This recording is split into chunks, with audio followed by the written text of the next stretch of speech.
जय जिनेन्द्र।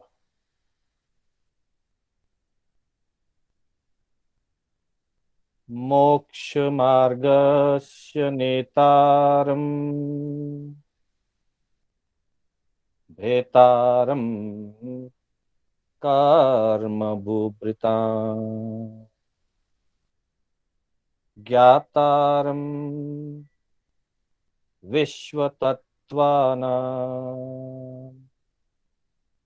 वन्दे तद्गुणलब्धये।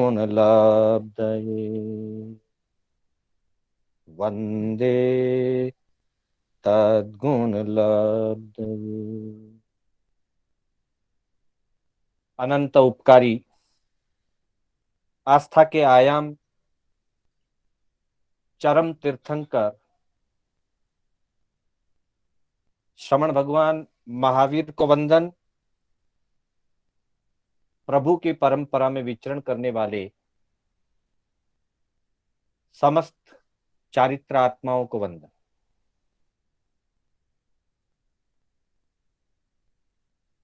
धर्म प्रेमी बंधुओं, सुशील माताओं एवं बहन, श्री कर्नाटक जैन स्वाध्याय संघ बेंगलोर द्वारा आयोजित मोक्ष मार्ग तत्वार्थ सूत्र की इस कक्षा में मैं शांतिलाल बोहरा आप सभी का हार्दिक स्वागत एवं अभिनंदन करता हूं। बंधुओं, हमारी कक्षा तत्वार्थ सूत्र के 8वें अध्याय से आधारित चल रही है। हमने 7 तत्वों में जीव तत्व, अजीव तत्व और आश्रव तत्व, इन 3 तत्वों का अध्ययन पूर्व की 7 अध्यायों के अंतर्गत किया। 8वें अध्याय में बंध तत्व का विरूपण, बंध तत्व की चर्चा और जिसके अंतर्गत प्रकृति, स्थिति, अनुभाग और प्रदेश बंध, इन 4 अपेक्षाओं से बंध तत्व की चर्चा 8वें अध्याय में हमें प्राप्त होती है। मूल प्रकृतियां, ज्ञानावरणी आदि 8 कर्म और उत्तर प्रकृतियों में उन कर्मों के विभिन्न भेद और प्रभेद। हमने ज्ञानावरणीय के 5 भेदों की चर्चा की, साथ ही दर्शनावरणीय कर्म के 9 भेदों की चर्चा की और वेदनीय कर्म के अंतर्गत साता वेदनीय और असाता वेदनीय इन 2 कर्मों की, 2 उत्तर प्रकृतियों की चर्चा हमने पूर्व कक्षाओं में की। आज हम मोहनीय कर्म के एवं आयुष्य कर्म के भेदों की चर्चा करने जा रहे हैं। 10वां और 11वां सूत्र आज हम वाचन करेंगे और उसके भावों को समझने का प्रयास करेंगे। सबसे पहले इन 2 सूत्रों का उच्चारण पूर्ण भक्ति और मंगल भावना से, सर्व मंगल की भावना से इन सूत्रों का हम उच्चारण करेंगे। दर्शन चारित्र मोहनीय कषाय नो कषाय वेदनीयाख्या त्रिद्वि षोडश नव भेदा सम्यक्त्व मिथ्यात्व तदुभयानि कषायो कषाया कषायो नो कषायावनंतानंत अनुबंध्य प्रत्याख्यान प्रत्याख्यानावरण संज्वलन विकल्पाश्चैकशः क्रोध मान माया लोभा हास्य रत्यरति शोक भय जुगुप्सा स्त्री पुन नपुंसक वेदाः। 10वां सूत्र थोड़ा लंबा है। वैसे ज्यादातर तत्वार्थ सूत्र में छोटे छोटे सूत्रों की रचना हुई है, पर कुछ 5-7 ऐसे सूत्र भी हैं जो लंबे हैं।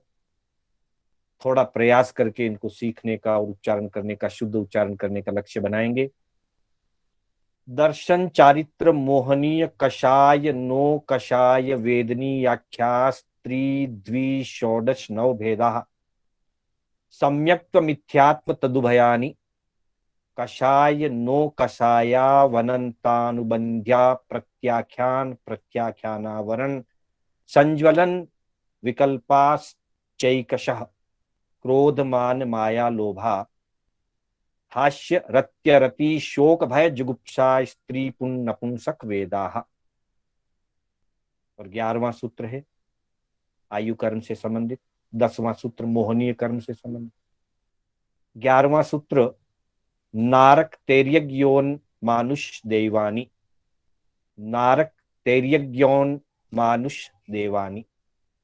इस तरह से इन 2 सूत्रों में क्रमशः मोहनीय एवं आयुष्य कर्म की उत्तर प्रकृतियों के नामों की चर्चा हुई है। हम क्रमशः एक एक सूत्र की चर्चा विस्तार के साथ करेंगे। तो पहले हम 10वें सूत्र की चर्चा करते हैं। 10वें सूत्र में मोहनीय कर्म के मुख्य 2 भेद, फिर उनके उपभेद और फिर उनके प्रभेद, इस तरह से कुल 28 प्रकृतियां मोहनीय कर्म की बताई गई। अर्थात मोहनीय कर्म भेद प्रभेदों की अपेक्षा से 28 प्रकार का होता है। मूलतः मोहनीय कर्म को कर्मों का राजा कहा है और आत्मशुद्धि की अपेक्षा से आत्म विकास के मार्ग में सबसे भारी कर्म, सबसे ज्यादा जीव को भ्रमित करने वाला, संसार में उलझाए रखने वाला जो कर्म है वो मोहनीय कर्म है। इस तरह से मोहनीय कर्म के मुख्य 2 भेद होते हैं, दर्शन मोहनीय और चारित्र मोहनीय। सबसे पहले मोहनीय कर्म के मूल 2 विभाग, मुख्य 2 विभाग, दर्शन मोहनीय, चारित्र मोहनीय। बंधुओं, मोहनीय शब्द का जो अर्थ है वो है मोहित करने वाला, अर्थात जीव को आकर्षित करने वाला। और आकर्षित करेगा संसार के प्रति, यानी कि जिस कर्म के उदय से जीव उदय भाव में अटकता है और संसार में आकर्षित होता है, संसार की वस्तुओं में आकर्षित होता है, संसार की व्यवस्थाओं में आकर्षित होता है, संसार में रहे हुए इंद्रिय विषयों में आकर्षित होता है, ये सारा कार्य मोहनीय कर्म का है।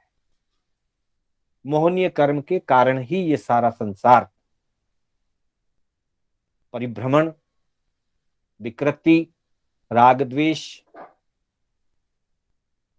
कषाय, नौकषाय, सारी चीजें मोहनीय कर्म के अंतर्गत। सामान्य शब्दों में अगर समझें तो मोहनीय कर्म का अर्थ है आकर्षण पैदा करने वाला, आकर्षित करने वाला। जब व्यक्ति किसी व्यक्ति, वस्तु, व्यवस्था, विचारधारा आदि में आकर्षित हो जाता है, तब वह उससे बंधता है, अर्थात आसक्ति होती है। इसलिए मोहनीय कर्म का पहला स्टेप मोहित करना, अट्रैक्ट करना, आकर्षित करना, और दूसरा स्टेप है अटैच करना। पहले आकर्षित हुआ करते हैं, फिर आसक्त हो जाते हैं। अटैचमेंट, बंधन, जुड़ाव, लगाव। जब जुड़ाव और लगाव हो जाता है, तब तीसरे लेवल में अफेक्शन हो जाता है, अफेक्ट हो जाता है। अर्थात व्यक्ति उन विषयों से, उन विकारों से, कषायों से प्रभावित होता है। पहले आकर्षित होता है, फिर आसक्त होता है, फिर प्रभावित होता है। और जब प्रभावित होता है, तब विकृति आती है। क्योंकि कोई भी चीज जब अपना प्रभाव छोड़ देती है, जिस पर अपना प्रभाव छोड़ा जाएगा या जिस वस्तु को प्रभावित किया जाएगा, जो व्यक्ति किसी से प्रभावित होगा, वो अपने मूल स्वरूप से विकृत हो जाएगा। प्रभाव का यही अर्थ है। अच्छे का भी प्रभाव होता है, अच्छा प्रभाव होता है। बुरे का प्रभाव होता है, बुरा प्रभाव होता है। जैसी वस्तु से, चूंकि मोहनीय कर्म है, तो संसार की वस्तु से, संसार के भावों से, संसार के विषय कषायों से जब जीव प्रभावित हो जाता है, तो वो निश्चित ही विकृत हो जाता है। यह विकृति दो प्रकार से काम करती है। एक, विचारों में विकृति आना, और दूसरा, आचार में विकृति आना। अर्थात दर्शन मोहनीय से प्रभावित बना हुआ जीव, दर्शन मोहनीय का मुख्य विभाग मिथ्यात्व मोहनीय, आगे हम उसकी चर्चा करेंगे। जब दर्शन मोहनीय से जीव प्रभावित होता है, तो उसके विचारों में विकृति आती है, और विचारों की विकृति के कारण सही मार्ग को सही मार्ग के रूप में स्वीकार नहीं किया जाता। सत्य में असत्य की भावना और श्रद्धा होने लगती है, और असत्य में सत्य की भावना और श्रद्धा होने लगती है। अर्थात जो सम्यक है वो सम्यक नहीं लगता, और जो मिथ्या है वो मिथ्या नहीं लगता। बल्कि जो मिथ्या है, जो असत्य है, वो सही लगने लगता है। जो गलत है वो सही लगने लगता है, और जो सही है वो गलत लगने लगता है। राग और द्वेष की गांठें तीव्र हो जाती है, गूढ़ हो जाती है, और राग द्वेष की गूढ़ता मिथ्यात्व मोहनीय कर्म का उदय, अनंतानुबंधी कषाय का उदय, इन सारे कारणों से जीव में मिथ्यात्व का भाव रहता है, और उसके विचार विकृत हो जाते हैं। सत्य मान्यता, सम्यक मान्यता स्वीकार नहीं होती, और जो मान्यता सम्यक नहीं है, जो सिद्धांत के विपरीत मान्यताएं हैं, वो मान्यता सही लगने लग जाती।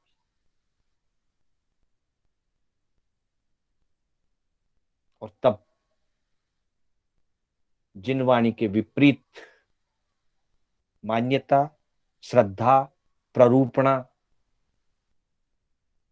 ये सारी चीजें दर्शन मोहनीय के कारण से मिथ्यात्व मोहनीय के रूप में प्रकट होती है। चारित्र मोहनीय आचार को विकृत करता है। जिसके मिथ्यात्व मोहनीय है उसके चारित्र मोहनीय रहेगा ही। जिसके दर्शन मोहनीय दूर हो चुका है, अर्थात सम्यक्त्व की प्राप्ति हो गई, शुद्ध सम्यक्त्व जिसको प्राप्त हो गया है, उसके चारित्र मोहनीय की शेष प्रकृतियां अनंतानुबंधी के अतिरिक्त, क्योंकि अनंतानुबंधी और मिथ्यात्व मोहनीय का साहचर्य है मुख्य रूप से पहले गुण स्थान में।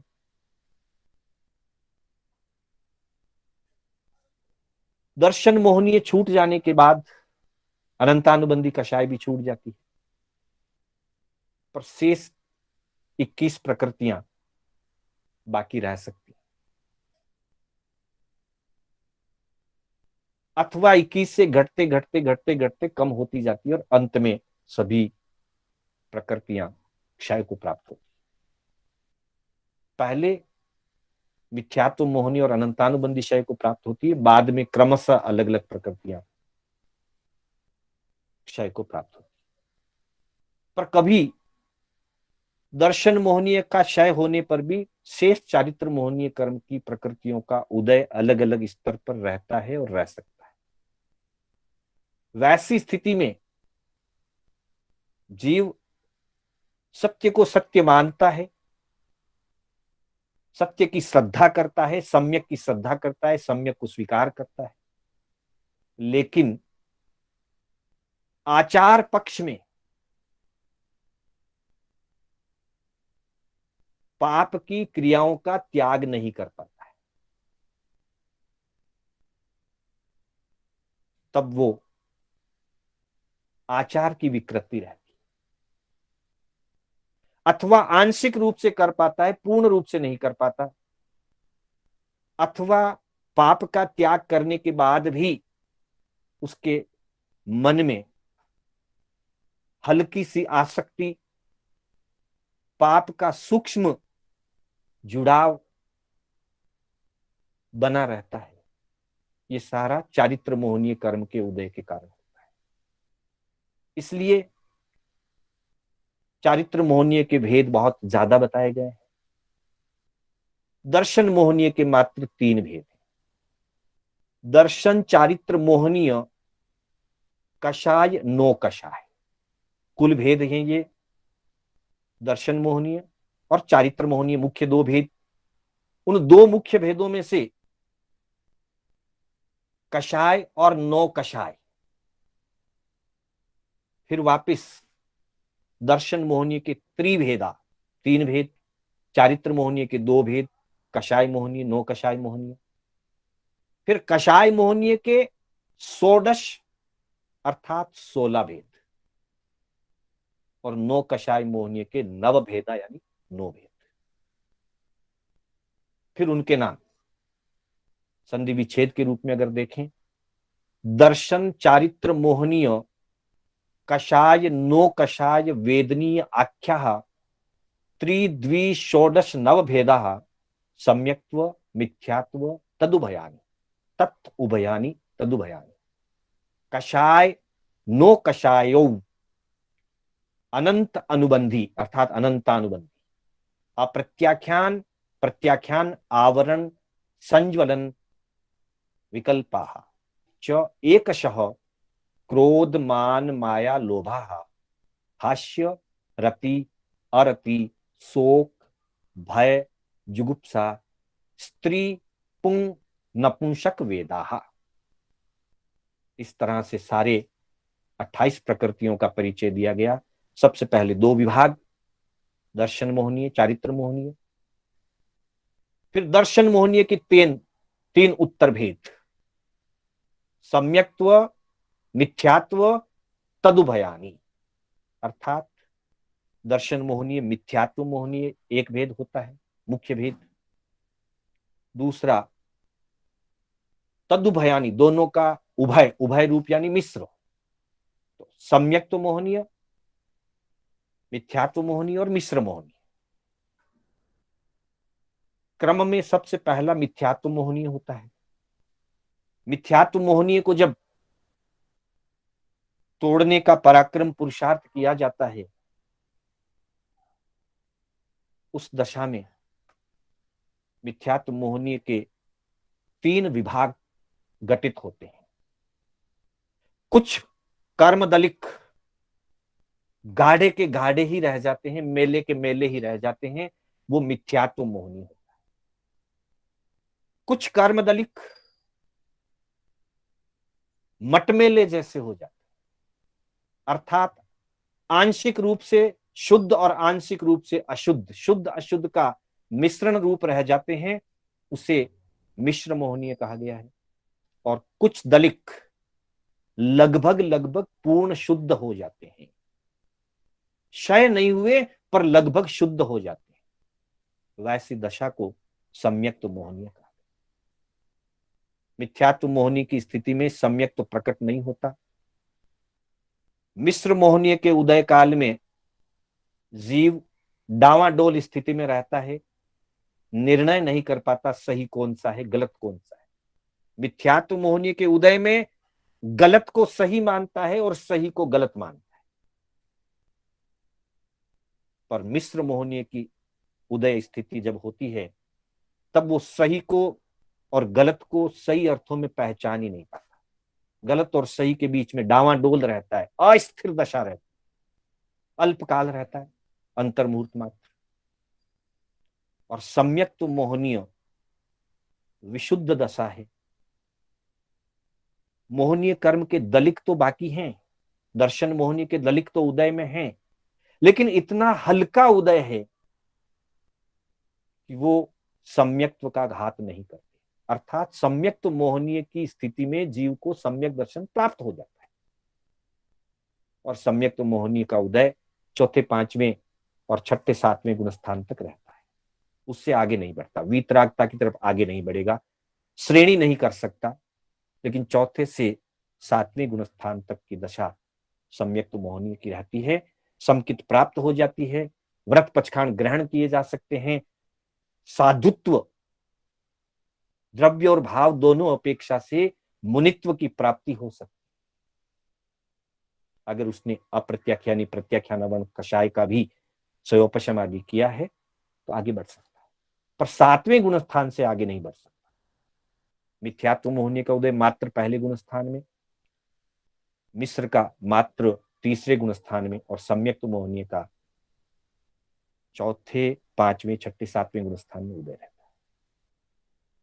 दूसरे गुण स्थान में मिथ्यात्व मोहनीय का उदय नहीं रहता, अनंत अनुबंधी कषाय उदय में आ जाती है, इसलिए जीव मिथ्यात्व में चला जाता है। दूसरा गुण स्थान गिरती दशा में जीव को आता है, चौथे से जब वो गिरता है तब दूसरे गुण स्थान को स्पर्श करता हुआ अनंतानुबंधी का उदय प्रकट होता है और मिथ्यात्व की तरफ जाता है पहले गुण स्थान में।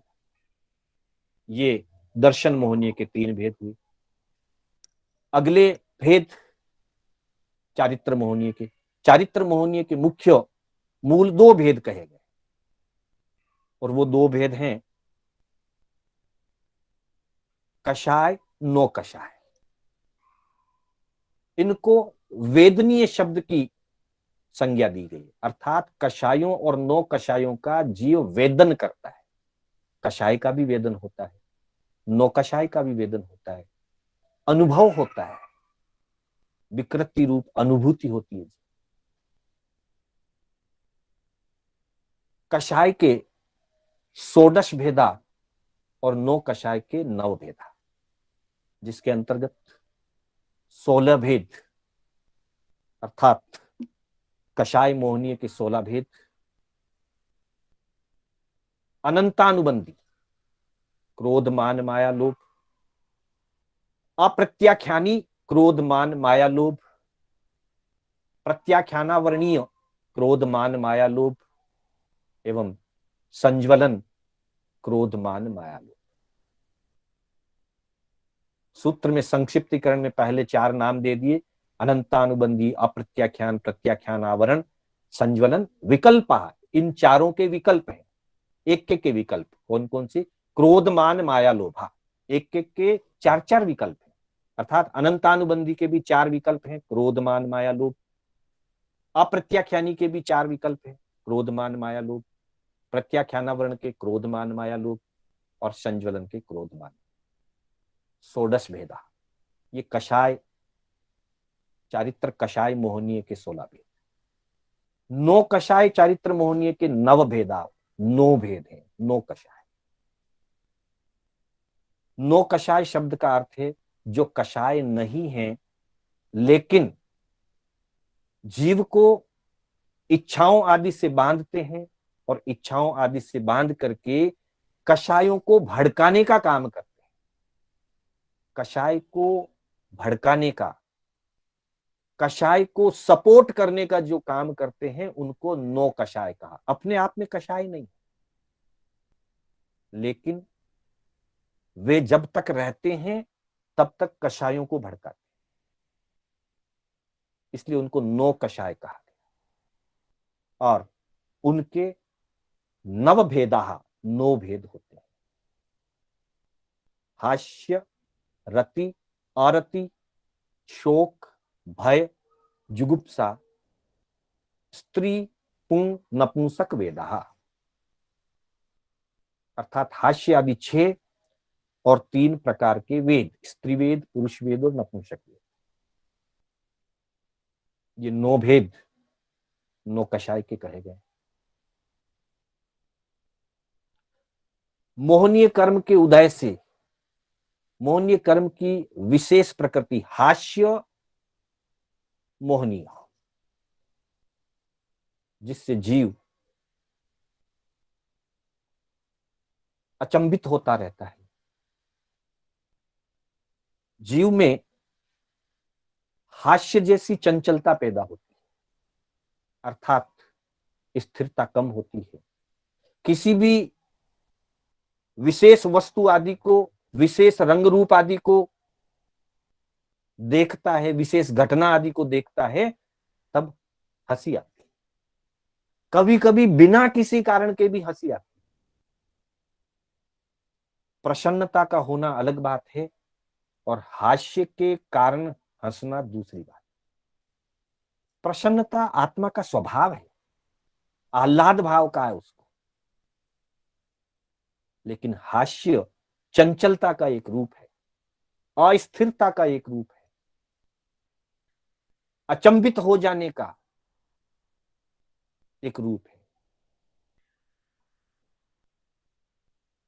इसी तरह से रति और अरति 5 इंद्रियों के प्रति आकर्षण रति भाव है।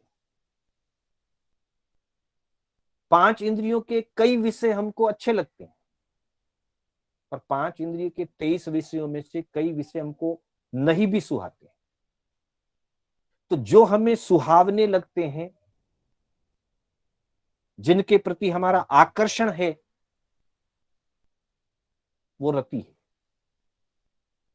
और जिनको देख करके हमारे मन में विकर्षण पैदा होता है, नहीं चाहिए मुझे ये, मुझे लाल रंग पसंद नहीं, मुझे मिठाई पसंद नहीं है, मिठाई का वैराग्य नहीं है मुझे। वैराग्य होना उपरति है, विरति है। मुझे मिठाई से वैराग्य नहीं है कि मुझे मिठाई नहीं खाना है, मुझे मिठाई पसंद नहीं है, और पसंद ना होने के कारण मेरा उस पर अरति है। जिन विषयों के प्रति मेरा आकर्षण है वो रति, और जिन विषयों के प्रति मेरा विकर्षण है उसको अरति कहते हैं। रति भी पाप है, अरति भी पाप है। आकर्षण और विकर्षण दोनों से ऊपर उठना, उसका नाम उपरति है, और उपरति से विरति की जागृति होती है, वो धर्म है। वैराग्य भाव धर्म है, घृणा धर्म नहीं है। किसी को पसंद करना धर्म नहीं है, तो किसी को नापसंद करना धर्म नहीं। किसी के प्रति राग धर्म नहीं है तो किसी के प्रति द्वेष भी धर्म नहीं है। राग और द्वेष से ऊपर भी जाना, पसंद नापसंद से ऊपर उठना, उपरति में आना, वैराग्य भाव में आना धर्म। किसी अपेक्षा से ऐसा भी अर्थ किया जाता है शास्त्रों के अंदर विवेचनाओं में कि संसार के प्रति जो आकर्षण है वो रति है, और धर्म आराधना के प्रति जो उत्साह की कमी है या धर्म आराधना सुहानी नहीं लगती है, धर्म में रुचि न होना, संसार की रुचि को रति माना है और धर्म की अरुचि को अरति कहा है। ऐसे भी अर्थ किए। अर्थात पाप में चाहे आकर्षण हो चाहे विकर्षण हो, रति हो चाहे अरति हो, पाप है। और धर्म में अगर अरुचि है तो वो भी एक प्रकार का मोहनीय कर्म का ही कारण है कि धर्म के प्रति अरुचि पैदा होती। तो इसका ऐसा भी अर्थ किया गया है अरति शब्द का। फिर कहा शोक। व्यक्ति को कई सारी चीजें पसंद होती है, कई व्यक्तियों से लगाव होता है, संयोग होता है। जो मन को इष्ट लगने वाले व्यक्ति, वस्तुएं, व्यवस्थाएं वो अच्छी लगती हैं, और उनमें जब वियोग हो जाता है, उनका वियोग होने पर व्यक्ति में शोक पैदा होता है, मानसिक दुख पैदा होता है, वो भी मोहनीय कर्म के कारण। मेरा राग भाव था, इसलिए इष्ट के वियोग होने पर और अनिष्ट के संयोग होने पर जो मन में दुख, खेद, मन में जो वेदना, एक प्रकार की विरह वेदना आदि उत्पन्न होती है, उसका नाम है शोक। फिर भय। चिंता का कारण हो तब भी भय उत्पन्न होता है, कभी कभी चिंता का कारण ना भी हो तब भी भय उत्पन्न होता है। भय मोहनीय कर्म का जब उदय रहता है तो जीव में भय की उत्पत्ति है। अनायास भी भय लगता है, स्वकारण भी भय लगता है और निष्कारण भी भय लगता है। और हमारे यहां यह भी कहा गया है अपेक्षा से कि जो जीव नरक गति से आया है उस जीव में भय संज्ञा ज्यादा होती। क्यों होती? क्योंकि वहां पर बहुत दुख झेले हैं इस जीव ने, इतने दुख झेले कि दुखों का भय अंदर तक जम गया है। इसलिए हम सुखी भी बैठे हैं, थोड़ा सा मन, थोड़ी सी विचारधारा नकारात्मकता में गई, सोच नकारात्मक हुई और दुखों का, पीड़ाओं का, वियोग का, असाता का दुख सताने लगता है, भय लगने लगता है। मूल कारण भय मोहनीय का। जुगुप्सा अर्थात ग्लानि की भावना। किसी भी वस्तु को देखकर, वो चाहे अच्छी वस्तु हो, खराब वस्तु हो, अच्छा दृश्य हो, खराब दृश्य हो, न राग होना चाहिए न द्वेष होना चाहिए। लेकिन जैसे ही हम कोई विभत्स दृश्य देखते हैं, कोई बुरा दृश्य देखते हैं, कोई विकृत पदार्थ देखते हैं, कोई अशुचि को देखते हैं और मन में एक प्रकार की ग्लानि जैसी पैदा होती, उस ग्लानि का नाम है जुगुप्सा, दुगुंछा, जिसको आगम के शब्दों में कहते हैं दुगुंछा। जैसे एक उदाहरण आता है तेतली पुत्र और जित शत्रु राजा का उदाहरण आता है आगमों के अंदर। कहीं दोनों जा रहे थे, राजा और मंत्री, तेतली मंत्री था, जा रहे थे, उसका नाम सुबुद्धि प्रधान था। सुबुद्धि प्रधान, तेतली पुत्र की घटना में इसका वर्णन मिलता है। सुबुद्धि प्रधान और राजा जब जा रहे थे, एक जगह बहुत गंदा नाला था और गंदा नाला देखते ही दुर्गंध भभक करके आई और राजा ने कहा, बहुत ग्लानि से भर गया राजा, बहुत घृणा जैसे जुगुप्सा उत्पन्न हुई, भैया कहां लेके आ गए, कैसी दुर्गंध और विकृत स्थिति है, कहां लेके आ गए, चलो यहां से जल्दी। और नाक के ऊपर कपड़ा रखेंगे। सुबुद्धि प्रधान ने कहा, राजन, ये पुद्गल का परिणाम है, पुद्गल की पर्याय है। कभी इन्हीं पुद्गलों से सुगंध आती है, कभी इन्हीं पुद्गलों से दुर्गंध आती है। हमें इनसे प्रभावित नहीं होना चाहिए। अर्थात जिसने जुगुप्सा को जीत लिया, वो किसी भी विकृति को देख करके, अशुचि को देख करके, दुर्गंध का अनुभव करके, अथवा और किसी भी प्रकार की विपरीत दशा को देख करके जुगुप्सित नहीं होता है, उसमें ग्लानि की भावना नहीं। लेकिन जिसके जुगुप्सा का उदय है और जीत नहीं पाया, उस पर अंकुश नहीं रख पाया, तो ऐसी वस्तु को देखते ही घृणा की भावना। और जब घृणा की भावना आती है, शोक होता है, रति होती है, अरति होती है, हास्य होता है, भय होता है, या जुगुप्सा होती है, इन 6 प्रकार के, इनको हास्य शतक भी कहा जाता है, हास्यादि 6 प्रकृतियां, इन 6 के होने पर वापिस मोहनीय कर्म का बंधन होता है। इसलिए इनमें उपरति रखने का, ऊपर उठ करके रहने का प्रभु ने हमको संदेश दिया। इसके साथ ही स्त्री वेद, पुरुष वेद, नपुंसक वेद। वेद का अर्थ है काम विकार। काम विकार, भोग की इच्छा जगाने वाला जो कर्म है, वो स्त्री, पुरुष और नपुंसक वेद है, मोहनीय कर्म का भेद है। इसके कारण से काम विकार पैदा होते, काम विकार भोगों की इच्छा जागृत होती है। फिर जब इच्छा जागृत होती है तो उस प्रकार के उपक्रम किए जाते हैं या भोग भोगे जाते हैं, और भोगों के भोगने से फिर नए कर्मों का बंधन होता है। तो ये 9 प्रकार के 9 कषाय कहे गए हैं। इन 9 कषायों के माध्यम से जीव में कषायों की उत्पत्ति होती है, और वे कषाय फिर जीव को संसार के अंदर परिभ्रमण करवाते हैं, जीव को संसार में भटकाते हैं। सूत्र के अंतर्गत हमने इसको जाना। इसी बात को आगम में किस प्रकार से कहा गया है, एक बार आगम का वाक्य पढ़ करके हम इसकी चर्चा करेंगे। आगम के अंदर प्रज्ञापना सूत्र में प्रभु से परीक्षा पूछी गई, मोहनिज्जनम बनते कम्मे कति विहे पनते। भगवान, मोहनीय कर्म कितने प्रकार का बताया गया है। प्रभु ने फरमाया, गोयमा दुविहे पनते तंजहा दंसन मोहनिज्जेय चरित्र मोहनिज्जेय।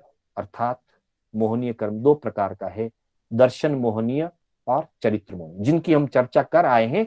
आगम वाक्य से इसको हम वापिस एक बार ताजा करते हैं। फिर आगे पूछा गया दर्शन मोहनीय के संबंध में, दंसन मोहनिज्जे तिविहे समत्त वेयनिज्जे मिच्छत्त वेयनिज्जे सम्मा मिच्छत्त वेयनिज्जे। अर्थात दर्शन मोहनीय को 3 प्रकार से वेदन किया जाता है।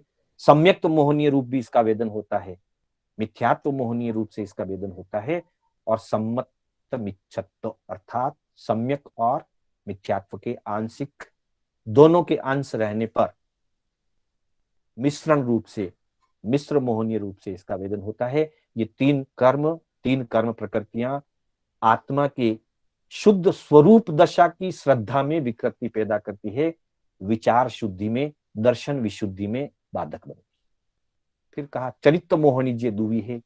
चारित्र मोहनीय 2 प्रकार का, कषाय वेयनिज्य, नो कषाय वेयनिज्य।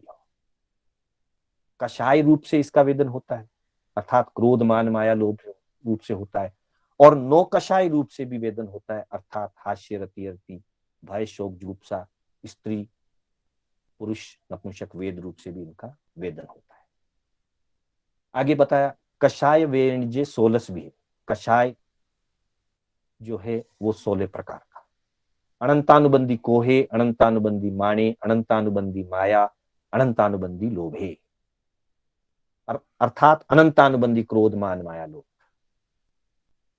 अनंतानुबंधी वो है जिसकी स्थिति जाव जीव पर्यंत रहती है।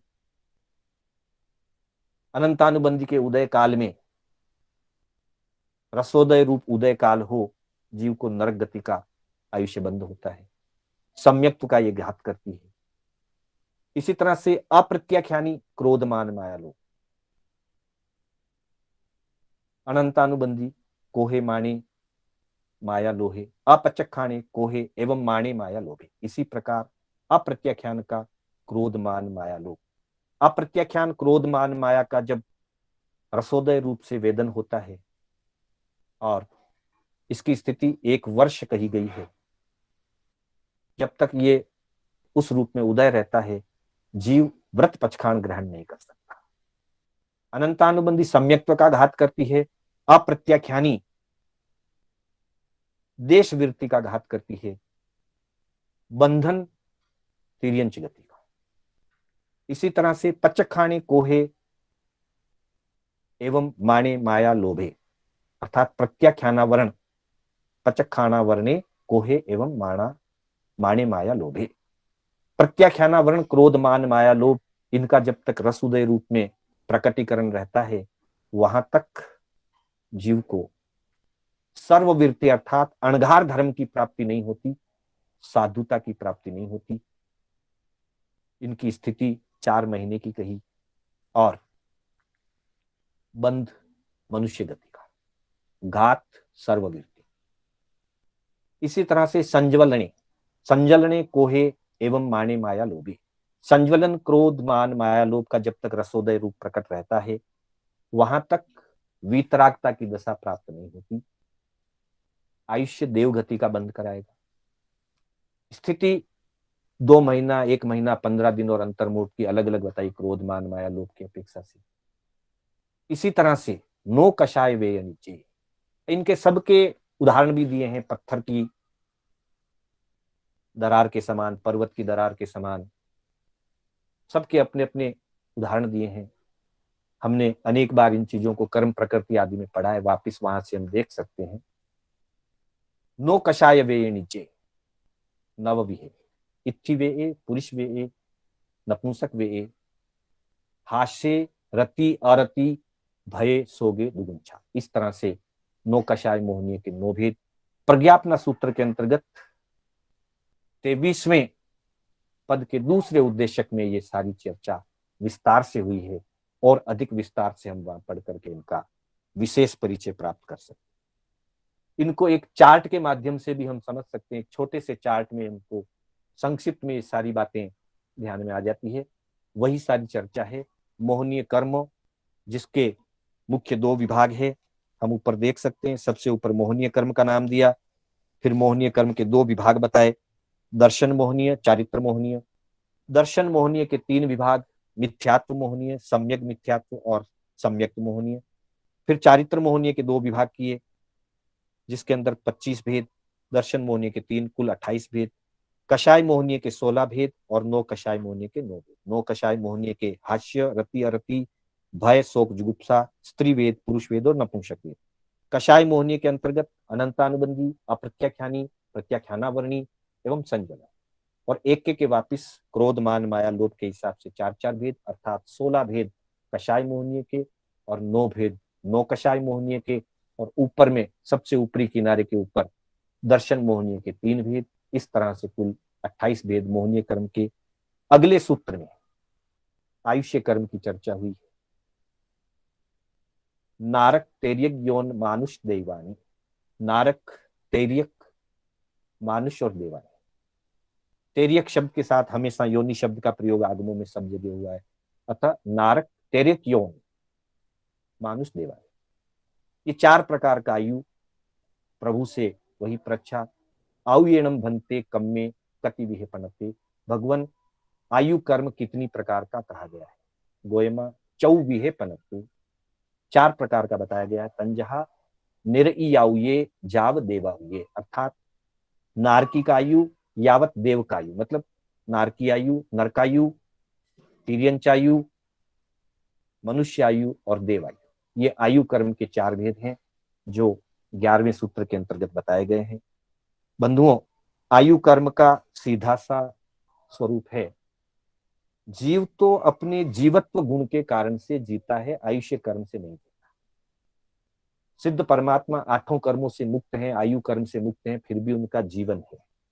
जीवन जीव की जीवनी शक्ति है, जीवन जीव का स्वभाव है, लेकिन गति विशेष और भव विशेष में जीव को विशेष काल मर्यादा तक रोक करके रखने वाला कर्म आयुष्य कर्म, अर्थात नरक का आयुष्य बंध गया तो जगन में 10,000 वर्ष से 33 सागरोपम तक जैसा आयु बंधा है उतने काल तक उसका भव नरक का होगा। वैसे ही देव के लिए भी जगन में 10,000 वर्ष और उत्कृष्ट 33 सागरोपम, उतने काल तक वो जीव अपने देव भाव से अलग नहीं हो सकता, नरक भाव से अलग नहीं हो सकता, और उतना आयु पूरा होने के बाद उस भाव में रुक नहीं सकता। ये आयुष्य कर्म का कार्य। इसी तरह से तिर्यंच योनि, तिर्यंच योनि में एकेंद्री, बेंद्री, तेंद्री, चौरंद्री, पंचेंद्री, पृथ्वीकाय, अपकाय, तेवकाय, वायुकाय, वनस्पति काय आदि सबकी अलग अलग आयु स्थितियां हैं। जगन्य, अंतर्मुहूर्त, उत्कृष्ट, तीन पल्योपम, समुचय रूप से मनुष्य के लिए भी और देव के लिए, मनुष्य के लिए भी और तिर्यंच के लिए। नरक और देव के लिए 10,000 वर्ष से 33 सागरोपम, तिर्यंच और मनुष्य के लिए अंतर्मुख से लेकर 3 पल्योपम। तो जैसा जिस जीव ने आयुष्य बंद किया है, आयुष्य बंद का उदाहरण कारावास, जेल की सजा से दिया जाता है कि जिसको जितने काल की जेल हो जाती है उसको उतने काल तक उस कैटेगरी में रहना होता है। ठीक वैसे ही जितने काल का आयुष्य बनता है वह भव भव का होता है, एक एक भव का आयुष्य होता है। उतने काल तक उस भव में जीव को उस अवस्था में, नरक अवस्था में, तिर्यंच अवस्था में, मनुष्य स्वरूप में या देव स्वरूप में वहां रहना होता है। उसको उतने काल तक टिकाए रखने का जो कार्य है वो आयु कर्म का है। तो इस प्रकार से आयुष्य कर्म के 4 भेद कहे गए हैं। नारक, तेर्यक, योन, मानुष, देवानी। नारक, तेर्यक, योन, मानुष, देवानी। नेर याउये, जाव, देवाउये। आगम में भी हमने देखा और तत्वार्थ सूत्र में भी। इस तरह से हम आज की कक्षा में मोहनीय कर्म के 28 भेद और आयुष्य कर्म के 4 भेदों की चर्चा करते हुए आज की कक्षा को हम यहीं विराम देते हैं। मेरे द्वारा बोलने में कोई स्खलना हुई हो, कहीं उच्चारण गलत हो गया हो अथवा जिनाज्ञा विपरीत कोई कथन हुआ हो तो उसके लिए बारंबार आप सभी की साक्षी से, संघ, पंच परमेष्ठी और आत्म साक्षी से मिच्छामि दुक्कडम करते हुए आज की कक्षा को यहीं विराम देते हैं।